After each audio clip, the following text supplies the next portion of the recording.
Eu sou a videira.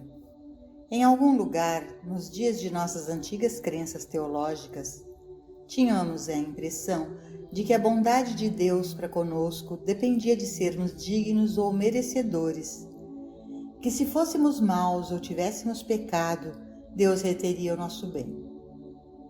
Se algo deve ficar claro para aqueles que estão no caminho espiritual é isto: Deus é amor, Deus é lei, Deus é princípio, Deus é inteligência divina e Deus é vida eterna. Se a vida dependesse de nossa virtude e se nossa maldade pudesse interferir na vida, ou se qualquer coisa pudesse afetar o fluxo harmonioso da vida, o que seria do ensino espiritual de que a vida é eterna e imortal? Diz alguma coisa sobre a vida ser imortal se, quando e como fazemos certas coisas? Não.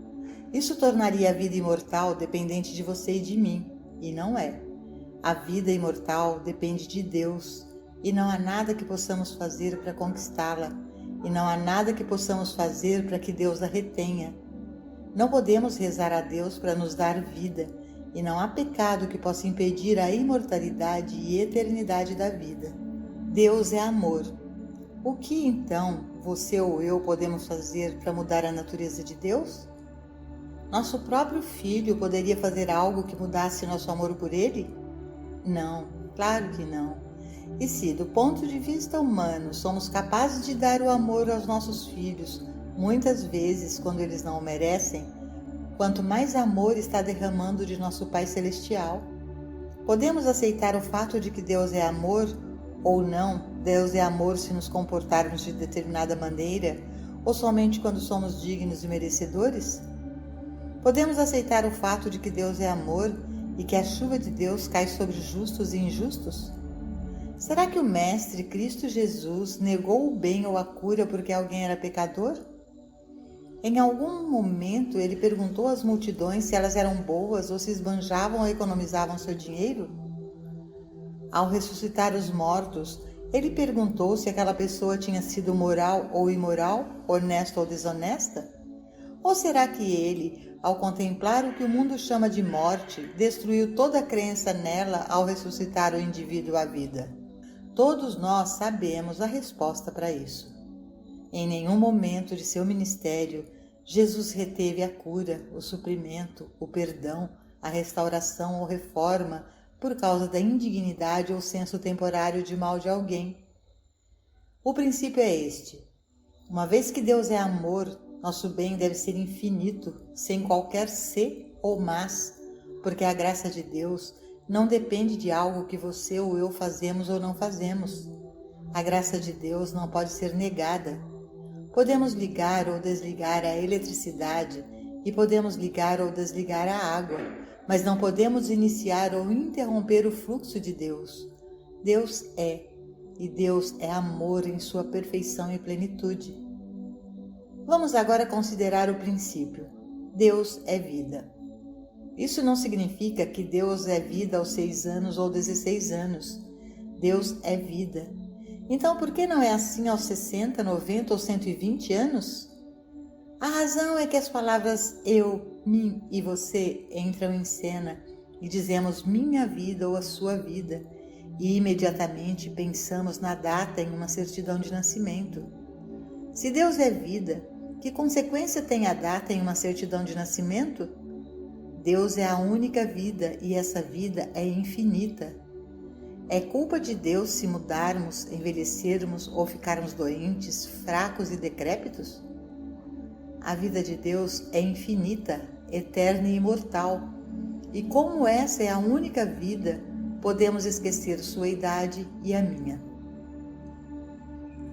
Da mesma forma que Deus é amor, esqueçamos sua conduta e minha conduta, porque alguns de nós podem ser bons ou maus hoje, alguns melhores, outros piores. Talvez alguns de nós estivemos melhores no passado do que neste ano, mas o amor de Deus por seus filhos não mudou, nem o poder de Deus foi silenciado. O braço direito de Deus é poderoso, a mão de Deus não é encurtada. Deus é poder, mas Deus sendo bom, Deus é bom poder. Deus pode então negar ajuda, suprimento ou paz de alguém? Não. mas você e eu podemos bloquear inserindo as palavras eu, mim e você. Eu posso não ser merecedor, ou eu posso não estar pronto ou ter entendimento suficiente, mas não depende do meu entendimento. À medida que avançamos no trabalho de cura, as primeiras chamadas serão para o que o mundo chama de reivindicações menores, e em pouco tempo podemos começar a pensar: tenho algum entendimento, ou estou obtendo resultados através do meu entendimento. Se o fizermos, nunca nos tornaremos praticantes ou professores bem-sucedidos, porque nunca poderemos curar através do nosso entendimento. Deus me livre de que a presença e o poder de Deus dependam do nosso entendimento. A cura é uma atividade do Cristo, é uma atividade do entendimento de Deus.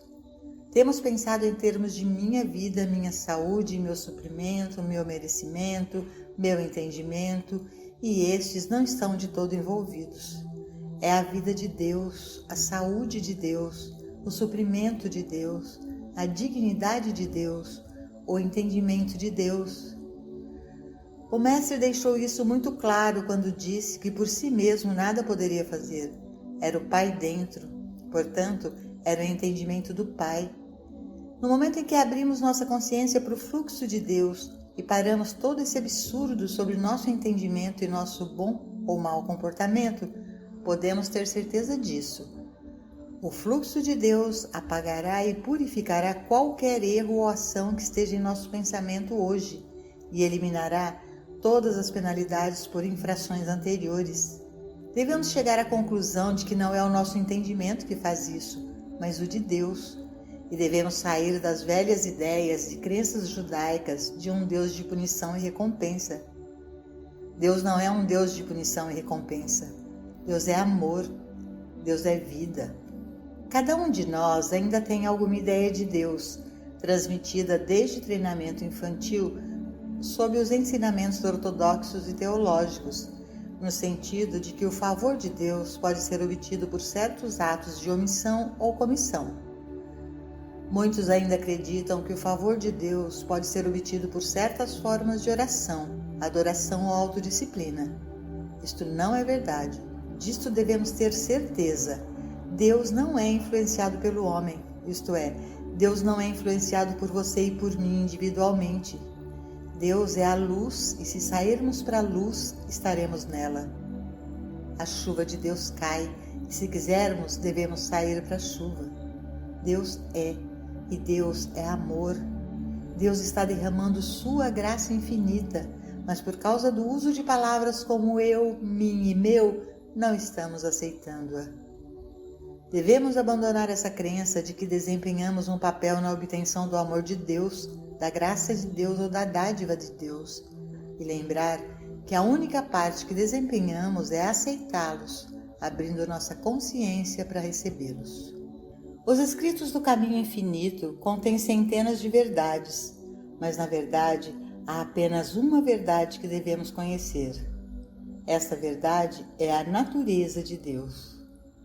Medite neste único pensamento. O que é Deus? Qual é a natureza de Deus? Qual é o caráter de Deus? Quais são as qualidades de Deus? Qual é o Deus verdadeiro? Não o Deus que fomos ensinados a adorar quando crianças ou que adoramos por ignorância. Tente esvaziar os recipientes que já estão cheios, porque eles não podem ser enchidos com o vinho novo.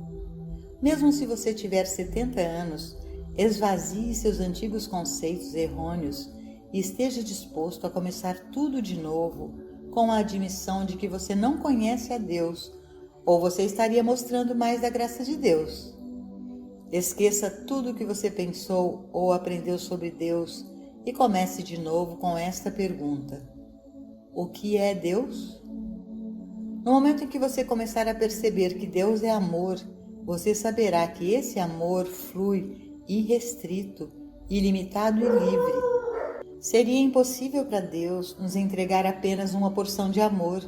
Seria impossível para Deus nos dar 90% de saúde.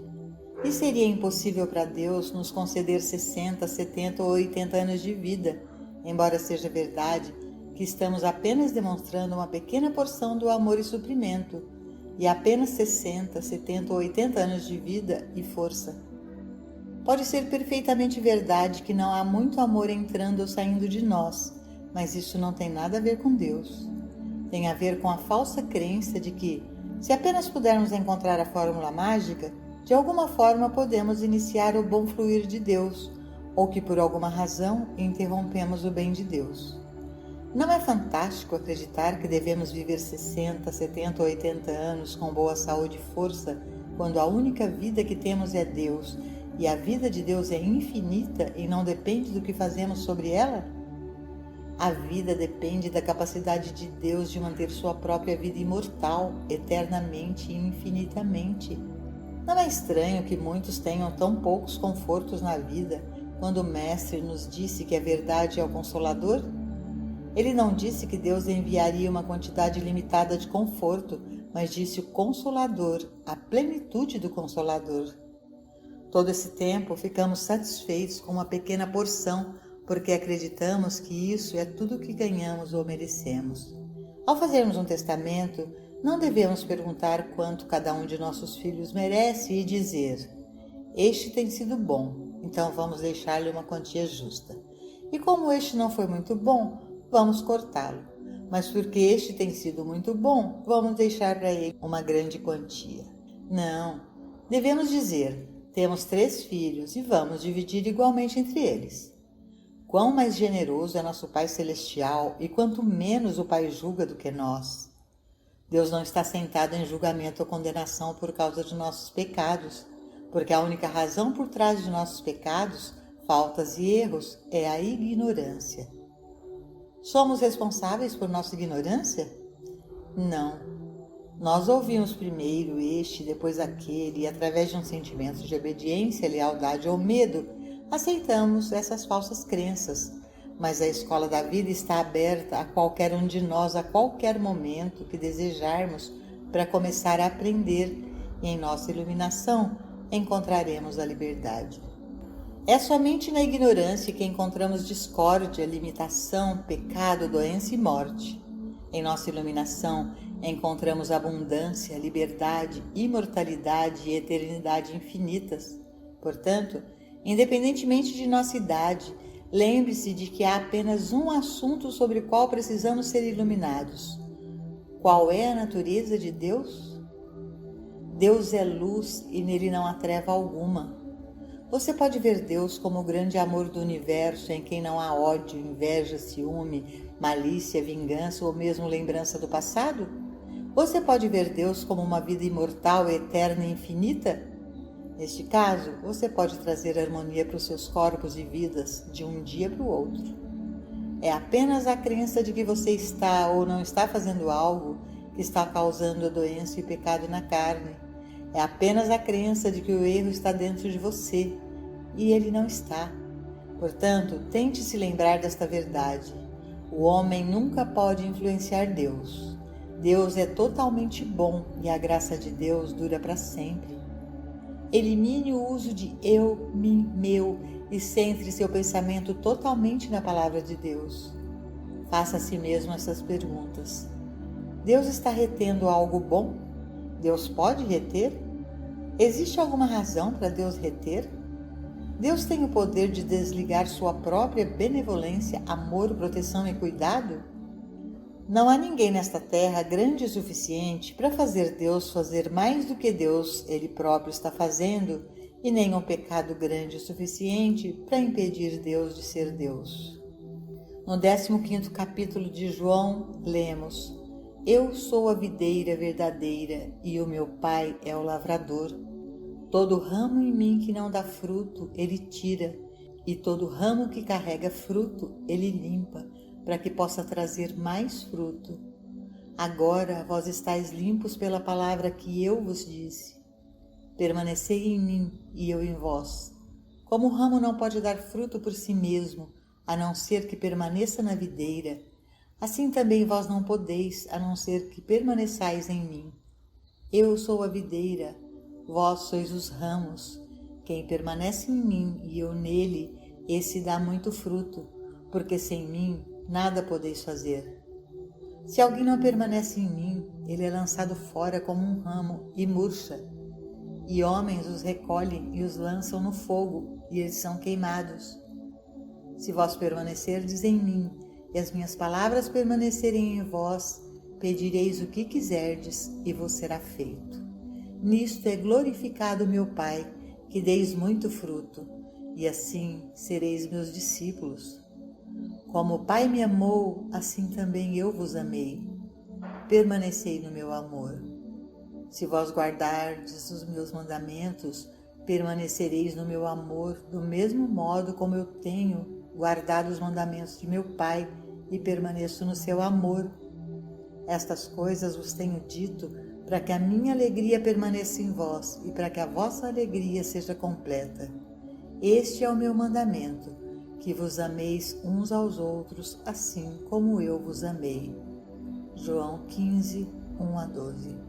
Agora volte para eu sou a videira verdadeira e meu Pai é o lavrador. Vós sois os ramos. Em sua mente, visualize um tronco de árvore do qual crescem muitos ramos. Agora remova o tronco.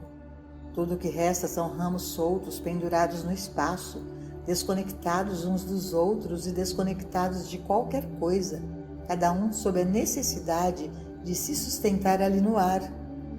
Isso, claro, é uma impossibilidade e em pouco tempo cada um desses ramos terá usado a pequena vida que havia em si mesmo e terá caído. Agora vamos restaurar o tronco da árvore e observar o que acontece com os ramos. Nós os encontramos todos conectados com a árvore e a própria árvore enraizada e alicerçada na terra, da qual está atraindo para si todos os elementos da terra. Desta grande terra na qual a árvore está enraizada, a umidade, o sol, as substâncias e os minerais da terra estão sendo atraídos para a árvore, e tudo o que é necessário para o crescimento e desenvolvimento da árvore está fluindo para os ramos. Eu, Cristo, sou a videira verdadeira e meu Pai é o lavrador. O Cristo é a videira ou o tronco e nós, os ramos. Cada indivíduo parece ser um ramo sozinho, desconectado, separado e apartado de todos os outros ramos. E você provavelmente está se perguntando como ele pode viver por si mesmo. De onde ele tira sua vida, sabedoria e suprimentos? O que o apoia? Cada um está correndo, lutando e se esforçando por seus esforços individuais para a felicidade e a salvação, como se essa luta fosse manter e sustentar sua vida. E aqui as Escrituras afirmam claramente que somos ramos, mas que estamos ligados à videira. O Cristo é essa videira. Portanto, embora invisível ao sentido humano, cada ramo está conectado com todos os outros ramos. Nenhum de nós está separado e apartado do outro, porque estamos todos ligados à videira. Chamamos isso de Cristo, o Espírito invisível de Deus, ou o Filho invisível de Deus. E cada um de nós está ligado ao outro por causa desta videira ou tronco central.